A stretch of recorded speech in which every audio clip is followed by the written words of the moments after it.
Paz. Paz. Amém. Amém. Hoje eu quero compartilhar a palavra do Senhor no livro de Eclesiastes. Eclesiastes no capítulo 3. Amém. Aí sim, o tempo maduro debaixo do céu. Amém. Texto bem conhecido, bem famoso.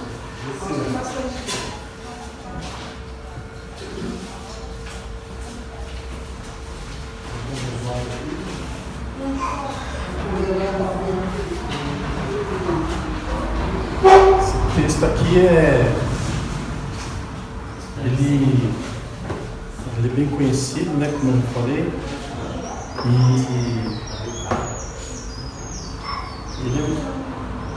ele é bem bonito também. Quando eu escutei ele pela primeira vez, uma leitura simples, fiquei bem maravilhado, bem encantado com esse texto.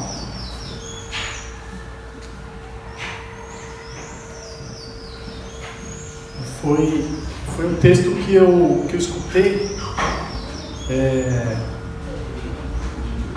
Eu escutei uma irmã que ela fazia faxina lá em casa, né? E aí eu sabia que ela ia para a igreja, eu não ia. Aí teve um chefe de cozinha que alugou 2 casas acima da minha.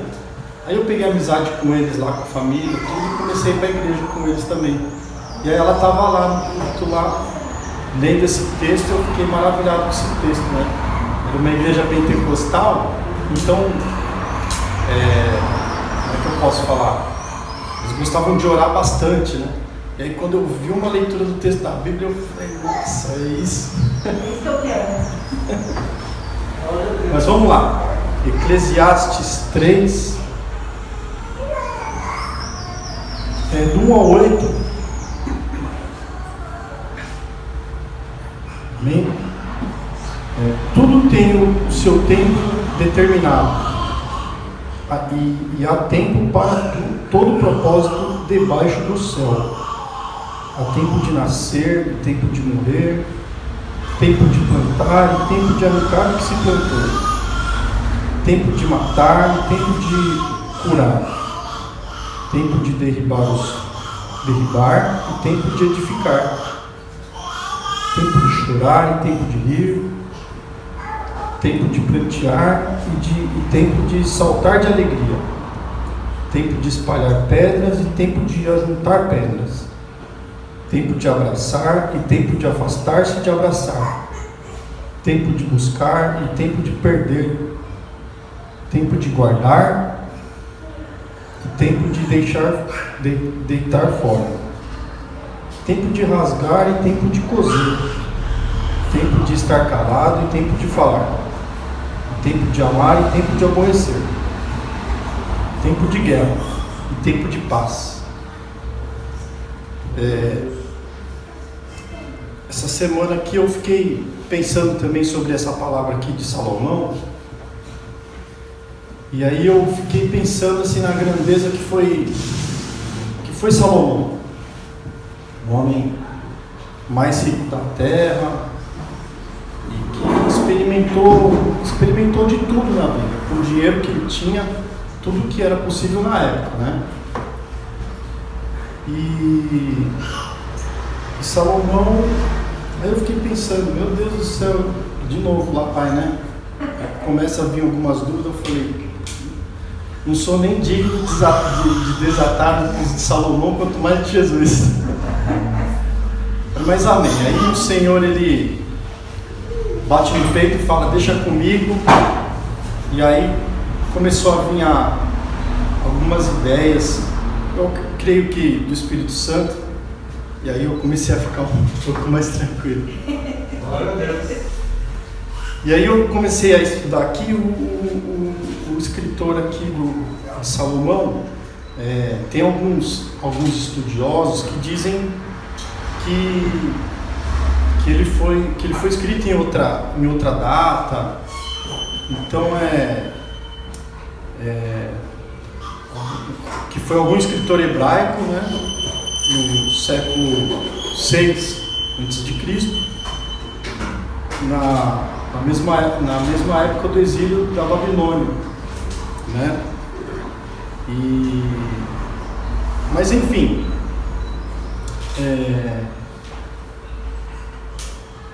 toda a escritura ela nos leva a que Salomão tenha escrito o Eclesiastes.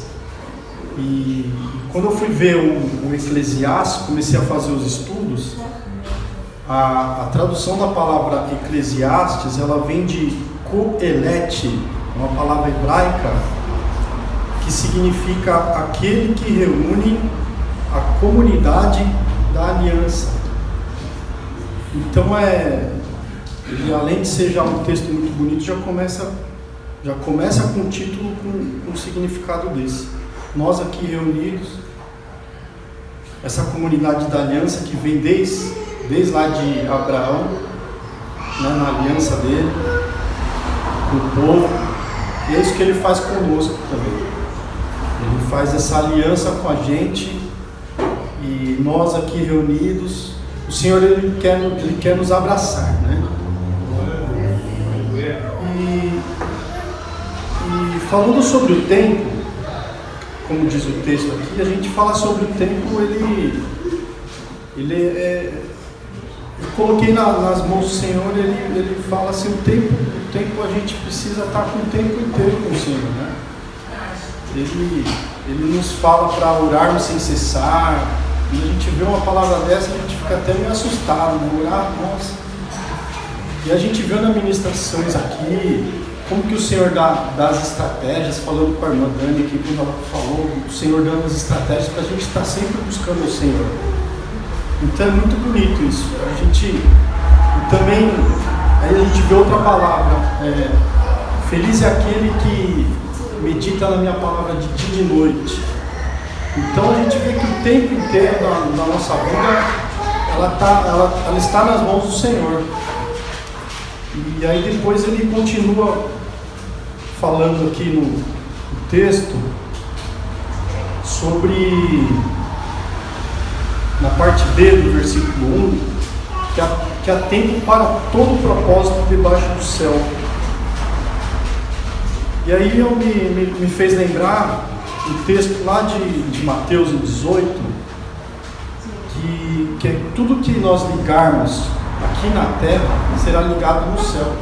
E há um tempo certo para as coisas debaixo do céu. Qual é o propósito? Tudo que nós ligarmos na terra será ligado no céu. Onde tiver 2 ou 3, em meu nome, o Senhor estará conosco. Então Ele está conosco. E também, pelo outro lado contrário, eu até coloquei aqui uma frase que a gente usa, assim, quando um não quer, os dois não brigam. Então é fácil a gente entender pelo outro lado. Quando um não quer, os dois não vai brigar. Então se você não ligar coisa aqui na terra, para Deus não vai ser ligado. Se tiver um que não quer, não vai adiantar. Então é aquele negócio do cordão, né, de três dobras, né? É o Senhor, é o Pai, o Filho e o Espírito Santo na nossa vida. E vamos continuar no texto aqui,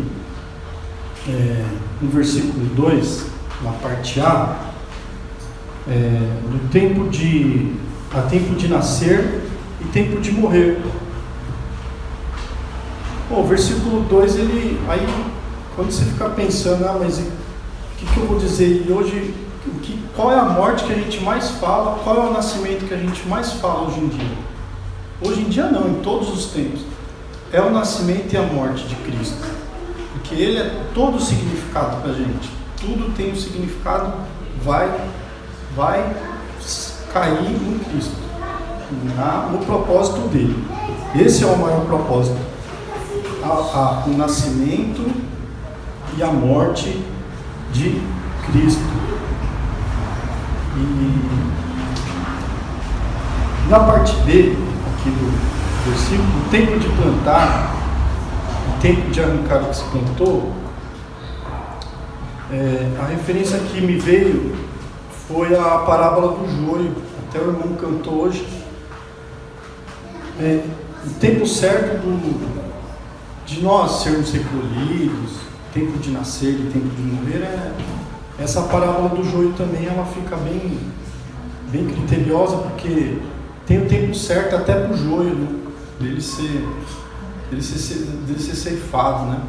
Então a gente vai trabalhando e assim, aquele tal negócio, né? Se tiver joio, vamos até dando corda para ele, porque deixa que ele vai lá sozinho. Meu Deus. Essa mulher. Eu até me perdi aqui, versículo 3. Tempo de matar, tempo de curar. E tempo de matar, tempo de curar. Salomão aqui ele escreveu, ele foi filho de Davi, e a gente vê como que Davi ele foi um herói também. Pegou o gigante, deu lá no meio da testa e então tem gigante na nossa vida que a gente tem que matar e ainda cortar o pescoço, né? Então, vamos lá. É verdade, Pega o gigante. Eu não dá chance de ele ressuscitar, né? Nem Highlander ressuscita nessa. Então esse tempo é o tempo de matar. Então tem o tempo certo para todas as coisas. Tem o tempo de matar também. É difícil também, mas a gente... E o tempo de curar, eu lembro de Cristo curando tudo e todos, curando sem demora, mas mesmo assim ele ainda sempre falava, Senhor, qual é mais difícil eu fazer, curar ou arrepender? É mais difícil eu fazer um pecador deixar de pecar do que eu curar as pessoas. Então, vamos orando, buscando ao Senhor para que Ele tenha misericórdia da gente. E esse é o tempo há tempo de cura. E esse tempo de cura é bem constante, né? A parte B do versículo 3, tempo de derribar e tempo de edificar. O Senhor Jesus, Ele foi exposto na cruz, morreu por todos nós. Em 3 dias Ele edificou o templo. Ele mandou o Espírito Santo habitar na gente. Então o texto aqui ficou um pouco mais simples quando eu li isso daqui, mais tranquilo quando o Senhor falou, não, deixa comigo. E aí foi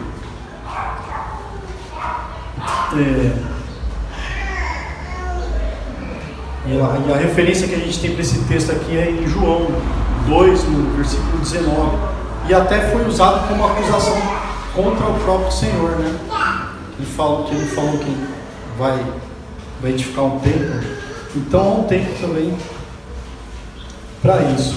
No versículo 4, tempo de chorar e tempo de rir.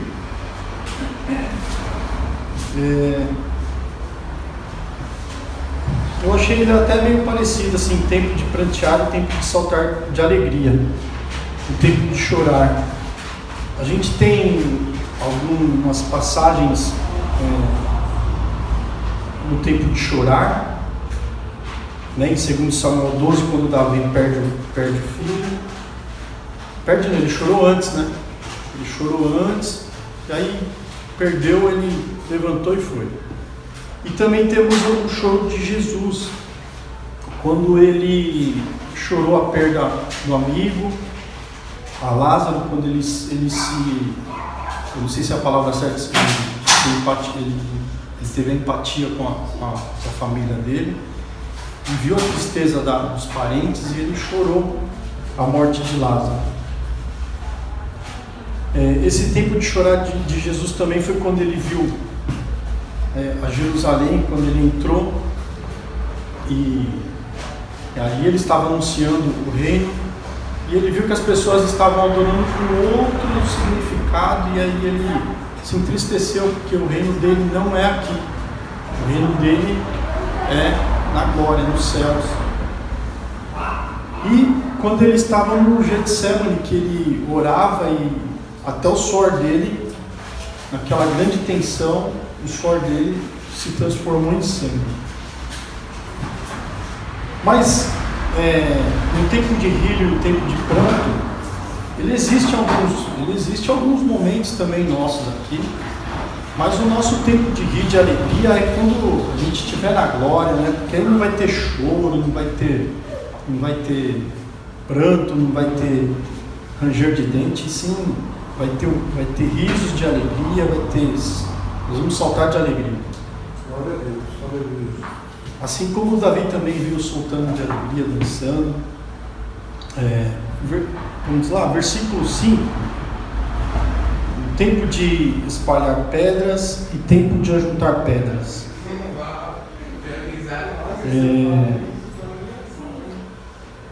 Bom, a pedra a gente já conhece bastante o termo da pedra. Eu comentei aqui antes de Davi juntando as pedras para ir para a guerra.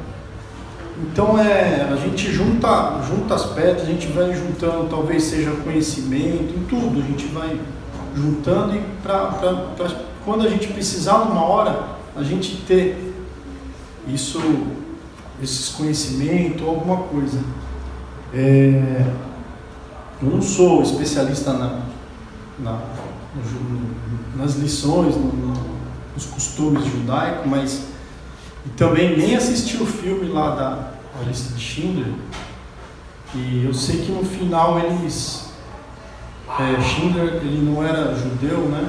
E ele salvou um monte de judeu, e na sepultura, aí no final do filme, quando eu vi lá, eu era mais novo e não tinha tanta paciência para ficar vendo lá um filme 3 horas, aí eu fui adiantando, aí eu cheguei no final, aí eu vi eles colocando a pedra e não entendi nada, né? Aí depois a gente vê que a pedra, que ela tem um significado de ser duradouro, né? Então as coisas nobres que ele fez, o povo judeu colocava a pedra para lembrar a nobreza dele, para ser duradoura, né? E aí no final eu vi o pessoal, eles colocam pedra, que aqui mais para o Brasil, mais para o ocidente, o pessoal coloca flores, também é bonito. E o judeu ele coloca pedra. E essa pedra que para a nobreza dele ser lembrada por bastante tempo. Ainda quero assistir esse filme. Assistir na íntegra. Na parte B aqui, na parte B do versículo 5, tempo de abraçar e tempo de afastar-se de abraçar. Eu lembrei da história de Moisés, no tempo de abraçar, que lembra muito o nascimento de Cristo também. E esse tempo de abraçar para a mãe de Moisés, para Joquebede, foi muito interessante, né? Ela ter criado nele lá, bebezinho, e depois quando começou a vir a caçada mesmo, né, com as crianças, uma mãe pegar e jogar a criança no rio, ela tem que deixar de abraçar. E hoje também a gente já está terminando, graças a Deus, né? A gente também viveu afastado, não abraçou um monte de gente, né? Então tem tempo para tudo, até para a gente estamos vivendo isso daí, tempo de deixar de abraçar. No versículo 6, tempo de buscar e tempo de perder. Tempo de buscar e tempo de buscar a Deus. E aí o tempo de perder, aí eu tive que sair dando uma pesquisada, olhei nos estudos, e eu vi que o tempo de perder é o tempo de nós perdermos nossa vida. Porque o Senhor ele fala que aquele que quiser ganhar a sua vida, ele vai perder. E quem quiser ganhar, tem que perder a sua vida. Então tem que perder, tem tempo de perder. É tempo de nós perdermos a nossa vida para ganharmos, para sermos ganhados pelo Senhor.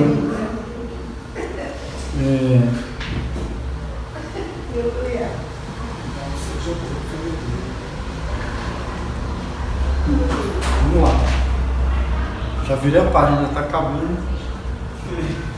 No versículo 7. Tempo de rasgar e tempo de coser. Nessa aqui eu vou dar um pulo aqui em Joel 2.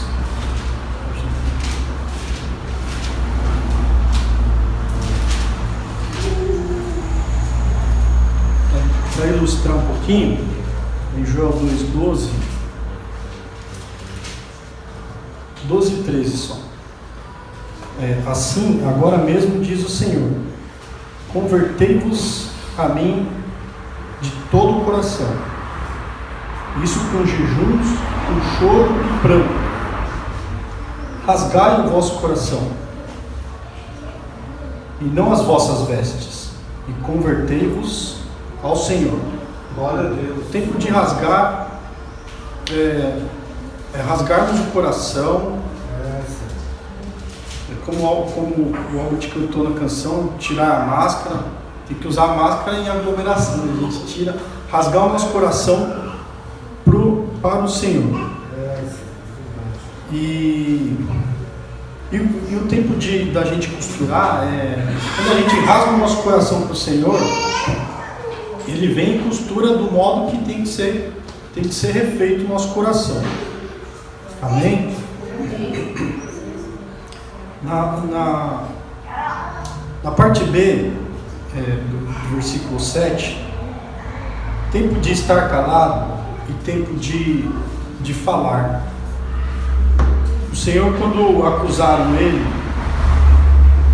de blasfêmia, de heresia, ele, perante o povo, ele ficou calado. Quando ele viu que a coisa não ia dar mais certo, que não ia dar mais certo, não, deu certo, é que não tinha mais jeito, o povo já estava ali querendo crucificar, ele falou: já é uma coisa que não tem mais como, aquele tal negócio, ficar dando muito ponta de faca, né? Então não tem mais jeito. E o tempo de falar, ele falou quando ele estava ali, sendo julgado. Então há tempo para falar, há tempo para ficar calado também. Versículo 8, o tempo de amar, o tempo de aborrecer. O tempo de amar é o tempo de amar ao Senhor. E o tempo de aborrecer, lá em Provérbios 6, do 16 ao 19, tem lá que o que aborrece é o Senhor. Provérbios 6:16 começa assim: quanto melhor é adquirir a sabedoria do que o ouro. Não, desculpa, não sei.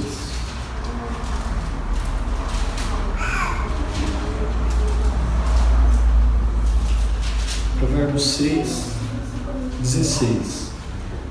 6 coisas o Senhor aborrece, e a 7ª a sua alma abomina: olhos altivos, língua mentirosa, mãos que derramam sangue inocente, coração que trama projetos iníquos, pés que se apressam a correr para o mal, testemunha falsa que profere mentiras, e o que semeia entre contendas entre irmãos. Esse 7 Esse, exatamente, Então é 6 coisas ele aborrece, e a 7ª o Senhor ele abomina, que é o que semeia contenda entre os irmãos.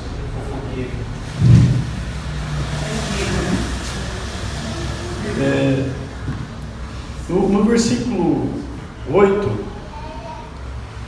na parte B, e o tempo de guerra é o tempo de paz. Quando a gente vai para a guerra, a gente tem que ir com o Senhor. Lá no Salmo 23, o salmista fala que mesmo que eu ande no vale na sombra da morte, eu não temerei, porque na guerra ele está com o Senhor. E no mesmo salmo ele fala que o Senhor nos faz andar em pastos verdejantes. Né? E o Senhor ele nos traz tempo de paz também. O texto ele nos leva um pouquinho a pensar mais assim nessa parte, na parte mais um pouco mais, como é que eu posso dizer, mais pesado, um pouco mais negativo, mas Salomão ele quer deixar a parte de Deus para a nossa vida. E aqui para terminar, aqui no mesmo capítulo 3, versículo 14, Salomão escreveu assim: sei que tudo quanto Deus faz durará eternamente. Nada se lhe pode acrescentar e nada lhe tirar. E isto faz Deus para que os homens temam diante dele. O que é já foi, o que há de ser também já foi. E Deus fará renovar-se o que se passou. Aí eu fiquei pensando que, como é que pode, né? Vai renovar o que se passou no final. Mas antes, a gente pensa aqui no versículo 15, o que é já foi. A gente pensa lá o que é, mas como que hoje já foi? Aí eu li alguns estudos e eu vi lá que realmente nós entramos agora na primavera e várias primaveras já foram. A gente faz aniversário, então o que é ele já foi para Deus, e o que há de ser também já foi. Já visto o que está escrito aqui já na Revelação e Apocalipse, né? O que é já foi para Deus, né? Não para a gente. E aí também pensando nas estações, a gente vê assim, a gente vai entrar agora no verão, também já teve um monte de verão. E a gente pensa assim na nossa vida, até o que está para acontecer na nossa vida, Deus já sabe. E o que a gente está vivendo, Deus já sabe também. Mas como que o que se passou vai se renovar? E uma das minhas orações, eu fiquei orando assim, quando eu me ajoelhei ali no pé da cama do Benício, e aí eu fiquei orando por ele. Falei, Deus guarda, porque o que está por vir, e a gente fica meio assim assustado. Aí várias vezes orando pelas crianças também, tudo que a gente não sabe. E aí o Senhor me lembrou, né,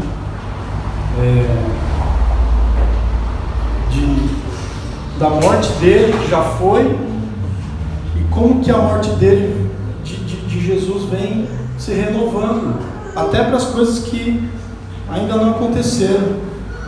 Então esse é o passado que renova. Abraão também, ele cria na ressurreição. Quando ele foi lá, colocou Isaac lá, ele falou, não, ele vai ressuscitar, já crendo já na ressurreição. Então esse passado que tem, ele vai se renovando até para as coisas que vão vir na nossa vida. Então tudo tem que estar nas mãos do Senhor. É esse que o recado que o Senhor quis passar para mim, e espero ter conseguido passar um pouco para os irmãos. Glória a Deus. Amém. Glória a Deus.